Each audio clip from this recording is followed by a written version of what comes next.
Hey there, welcome back to 7 Minute Books. I'm Sam, and today we're diving into Barack Obama's. Sophie, I have to ask, what stood out to you most in this one? Hey there, Sam. For me, it's how personal he gets. He doesn't write like a politician giving a speech. He opens up about his own contradictions, his biracial identity, his absent father. It's almost like he's saying, if I can hold all these pieces together, maybe America can too. Yeah, that part hit me. He talks about his mother's idealism versus his grandparents' pragmatism, and he doesn't pretend he had it all figured out. It's refreshing because he's basically saying democracy is messy, and that's okay. Right. And that personal grounding sets up his critique of Washington. He describes a political culture that's become a permanent machine, driven by winning elections instead of solving problems. The part about the 24-hour news cycle and echo chambers really got me. He says we've stopped seeing the other side as wrong and started seeing them as enemies.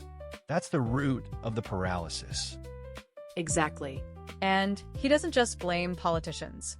He turns it back on citizens, saying we've become passive consumers of political entertainment. We want easy villains, not hard compromises. So what's the prescription? I mean, he can't just leave us there. He goes back to the Constitution. He argues it's not a rigid blueprint, but a living framework for debate. The founders built in checks and balances because they knew we'd disagree. The solution isn't to win forever, but to keep persuading. That's where the empathy part comes in. He calls for a restoration of the art of persuasion, where you actually listen to people you disagree with. Not to defeat them, but to find common ground. And he walks his talk, especially in the chapter on faith. He criticizes both the secular left who dismiss religion and the religious right who weaponize it. He argues faith should inform values, but not dictate policy in a pluralistic society. That chapter is a masterclass in nuance.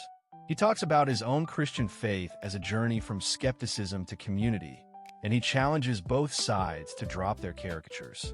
Honestly, I wish more conversations sounded like that today.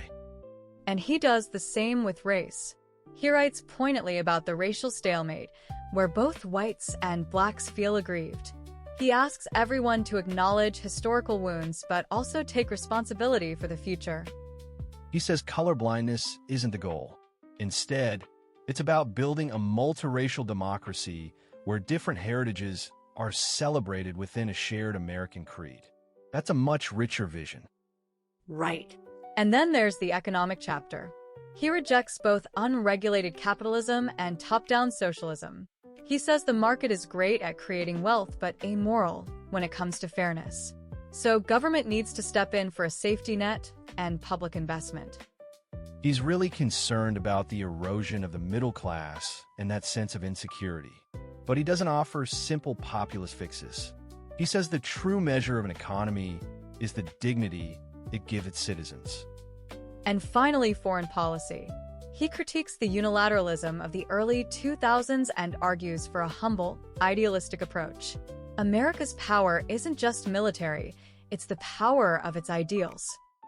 So the whole book is really about this idea of steely-eyed hope, not naive optimism, but an active choice to believe progress is possible even when it's hard. Yes. And honestly, if you want to go deeper, the whole library is on the 7 Minute Books app. There are over 6,000 fiction and nonfiction titles you can read or listen to in any language, and it starts at $2.99 a month, $9.99 a year, or $19.99 for lifetime access. That's a great deal. So my takeaway is this: the audacity of hope isn't about specific policies. It's a call to rediscover the better angels of our nature and to see democracy as a continuous act of creation. A beautiful crystallization. It's a reminder that hope itself is a discipline, not a feeling. We'll see you in the next one.